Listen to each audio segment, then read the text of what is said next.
আসসালামু আলাইকুম মোৰ অন্য এটি ৰেচিপিলৈ আপোনাক সকলোকে স্বাগতম জনালোঁ। আজি মোৰ ৰেচিপিত আছে চিকেন ফ্ৰাই। মইনো কেনেকৈ চিকেন ফ্ৰাই কৰোঁ আপোনালোকক দেখুৱাব বিচাৰিছোঁ। চাওকচোন তেনেহ'লে মইনো কেনেকৈ চিকেন ফ্ৰাই বনাওঁ।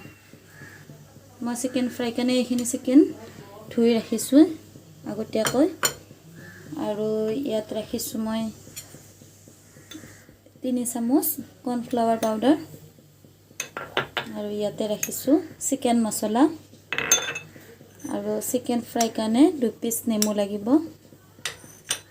আৰু বাকী মছলা মই আপোনালোকক কেনেকৈ মিলাওঁ দেখুৱাই আছোঁ।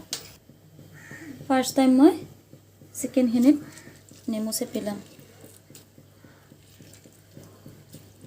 আপোনালোকে নেমুৰ ঠাইত ভিনেগাৰো ব্যৱহাৰ কৰিব পাৰে।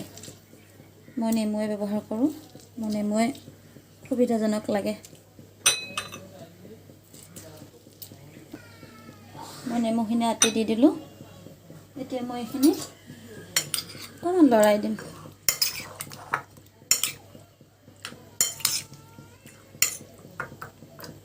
এতিয়া মই বাকী মছলা ইয়াতে ব্যৱহাৰ কৰিম। ইয়াত মই প্ৰয়োজন অনুসৰি নিমখ ব্যৱহাৰ কৰিম। মই ইমানখিনি নিমখ ব্যৱহাৰ কৰিছোঁ। হালধিৰ গুড়ি আধা চামুচ,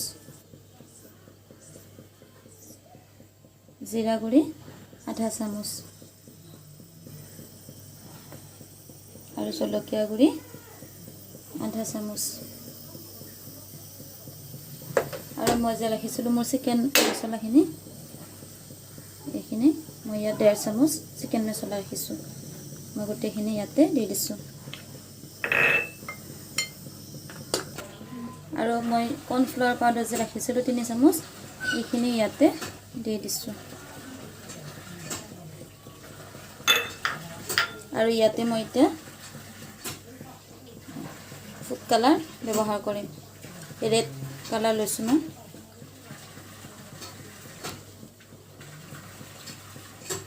প্ৰয়োজন অনুসৰি ফুড কালাৰ ব্যৱহাৰ কৰিম মই ইয়াতে মোৰ চিকেন ফ্ৰাইখিনিত। মই ইয়াত গোটেই মছলা ব্যৱহাৰ কৰিলোঁ, মোৰ ফুড কালাৰটোৱে ব্যৱহাৰ কৰিলোঁ।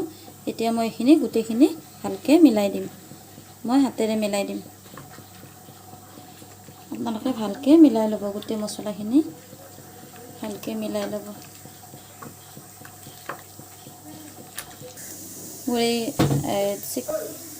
মোৰ এই চিকেন ফ্ৰাইৰ মেৰিনেট কৰা হৈ গ'ল।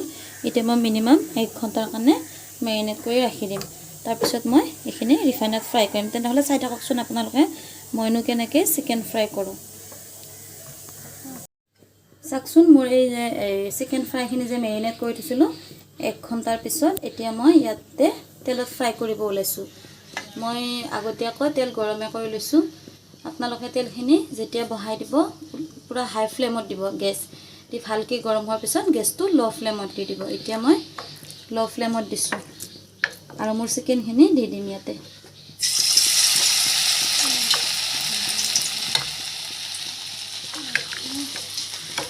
হাই ফ্লেমত নথব, ভিতৰৰ ফালে নহ'ব পাৰে। ল' ফ্লেমত দি কিনে আপোনালোকে ফ্ৰাই কৰিব। মই ল' ফ্লেমত দি চিকেনখিনি ইয়াতে দি দিলোঁ। আৰু এইফালে চাওকচোন মই পোৰা আলুৰ চাটনি কেনেকৈ বনাওঁ আজি আপোনালোকক মই দেখুৱাওঁ। এইফালে মই পোৰা আলু চাটনি ৰেডি কৰি আছোঁ। মই আলুখিনি আগতীয়াকৈ বইল কৰি লৈছোঁ, লৈ মই এনেদৰে টাৱাত ফ্ৰাই কৰি লওঁ। চাওকচোন এইফালে পোৰা আলুৰ পিটিকা। এইখন টাৱা মই এইবোৰ কামতে ব্যৱহাৰ কৰোঁ। ইয়াতেতো জুই সুবিধা নাই, সেইকাৰণে মই এনেকুৱাকৈ পোৰা আলুৰ পিটিকা বনাওঁ। আপোনালোকে আলুখিনি আগতীয়াকৈ বইল কৰি ল'ব। পোৰা আলুৰ পিটিকাৰ সোৱাদে বেলেগ।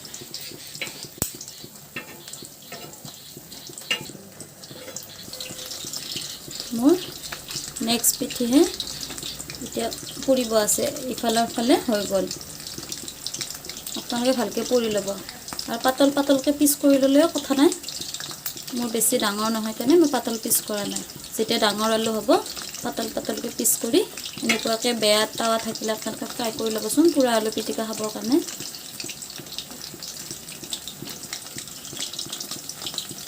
এইবোৰ সহজতে বনোৱা এটা সৰু সৰু ৰেচিপি হয়।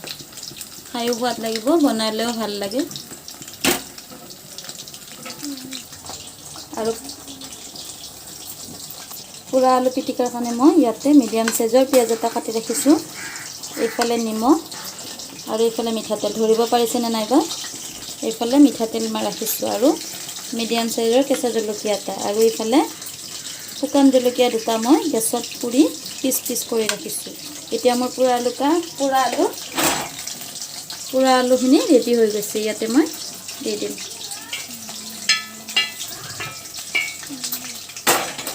আৰু এইখিনি মই গোটেইখিনিৰ লগত পিটিকা বনাম। এইফালে চাওকচোন, মই পোৰা আলুখিনি পিটিকা কৰি ল'লোঁ। আপোনালোকে এনেকৈ পোৰা আলু পিটিকা বনাই খাবচোন, ইমান টেষ্টি লাগে। এইফালে মোৰ চিকেন ফ্ৰাইখিনিও ৰেডি হৈয়ে গৈছে। এতিয়া মই এবাৰ উলটাই দিম।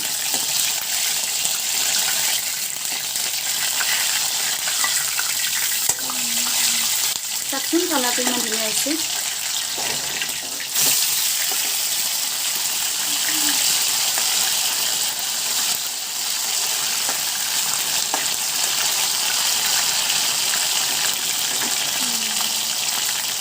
বাকী একেখিনি তেলতে মই এইখিনিও ফ্ৰাই কৰি ল'ম। ঠিক একেদৰে বাকীখিনিও মই ফ্ৰাই কৰি ল'ম। তেনেহ'লে চাই থাককচোন আপোনালোকে। চাওকচোন, মোৰ চিকেন ফ্ৰাই ৰেডি হৈ গ'ল। কালাৰটো চাওকচোন, তন্দুৰী টাইপ হৈছে কালাৰটো। আপোনালোকে এনেকুৱাকৈ ল' ফ্লেমত দি ফ্ৰাই কৰিব। চাওকচোন, ইমান ধুনীয়া হৈছে। এইফালে মই একেখিনি তেলতে পটল ফ্ৰাই কৰিব দি দিছোঁ।